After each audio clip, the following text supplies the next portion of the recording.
Hi! Hold up, let me...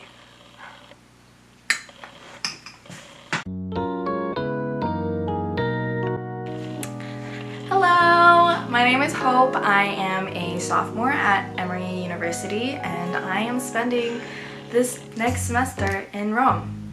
And I am leaving, okay, so today is Thursday, January 24th, and I'm flying to LA Saturday night. And then Sunday afternoon, I'm flying out to Rome. And yeah, that's the plan right now. I haven't started packing. Yeah, I haven't started packing. But yeah, I'm really excited. The last time I was in Europe at all was probably when I was like 6 years old. 6 or 7, it was like 2006. I went with my family and we went to 5 different countries. We went to England, we went to Germany, we went to Switzerland, we went to France, and we went to Italy. And so I remember going to the Trevi Fountain and my dad gave me and my sister both a coin. I think it was like a penny because euros are expensive. We threw the penny and like there's a whole like, oh yeah, if you make a wish on the Trevi Fountain, it'll come true. It legit came true. That year I got a dog and I wished for a dog. It was a great life. We used to have a dog. This turned dark really fast. Yeah, he passed last year, but it's okay. So those are my memories. This is my intro video, and I'm going to be showing you guys 5 essential things that I'm going to be bringing to Rome. And this is very subjective to me and my interests and my neediness and how high maintenance I am. So yeah. And I don't have any of it ready right now, so I'm gonna go eat because I'm hungry. I will be back. Hello. Oh, wait, I need this. Okay, hi, I'm back. The sun is almost down. It's setting. I had a great meal. I'm energized. I'm ready. Okay, so I'm gonna get to my 5 essentials for traveling internationally. So first, I'm gonna start with a portable charger. We're gonna be traveling a lot. Never hurts to have extra battery. This is great. This actually charges my phone at least 3 times, like 100%. It's fantastic. Okay, so yeah, that's my first item. Now I'm gonna move on to my second item that I'm going to be bringing. My journal! I like to keep track of a lot of things in my life because if I don't document it, it did not happen. I have horrible memory. Therefore, I need to bring this. I started this last May because one of my friends, she started doing this, and so this is my first one. I journal a lot and I take a lot of Polaroids, and then places like this has my Japan trip stuff in here. It has my Korea trip stuff in here. Yeah, it has a lot of things, and so I like to keep this around. And my next item has to go with this. It's my Polaroid.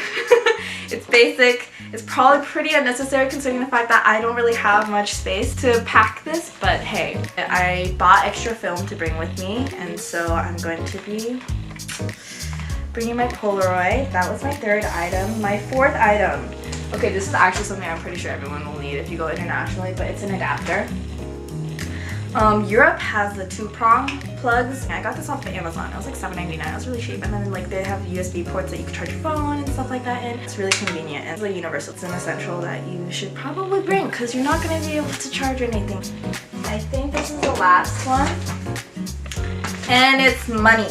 Typically, it's a lot safer to just use your credit card when you go abroad because if your debit card information gets stolen, that's like real money that you have that's getting stolen. While for a credit card, you just go ahead and call your credit card company and they can cancel the transactions that aren't yours. So it's a lot better to just create a credit card that has no foreign exchange rate fees. So I created my first credit card last summer before I went and studied abroad in Korea because I knew I was going to Korea, China, Japan, all different currencies. I'm not charged any kind of foreign exchange rate fee or foreign transaction fee on this credit card because it's specifically for traveling. And so I created that card, so anytime I need to spend money, I'm gonna try and spend it on that card. But in Europe, you need to pay to pee and like little things like that. And so it's very important to just have currency with you, even just a little bit. And so I looked into my bank and I have Bank of America, and they provide a foreign currency exchange order that we can do, and their exchange rates aren't as high as the actual established currency exchange rate. And so instead I just transfer my money there and I pick them up, and so I have my euros. But I realized like euros are so pretty. Why is American money so ugly? It's just like one color, but I have the rainbow in here. I probably shouldn't say that. I have no rainbow in here. I have 5 in here. That's it. Yeah, but these are really pretty. Yeah, I made my transfer. So yeah, that's an essential. Yep. Those are my 5 essentials. Thanks for watching this far if you did. I have my strawberry smoothie in here. Because I love strawberry. Bye! See you in Rome! Yeah. Oh my god. My phone just dropped. Okay. Change order. Oh my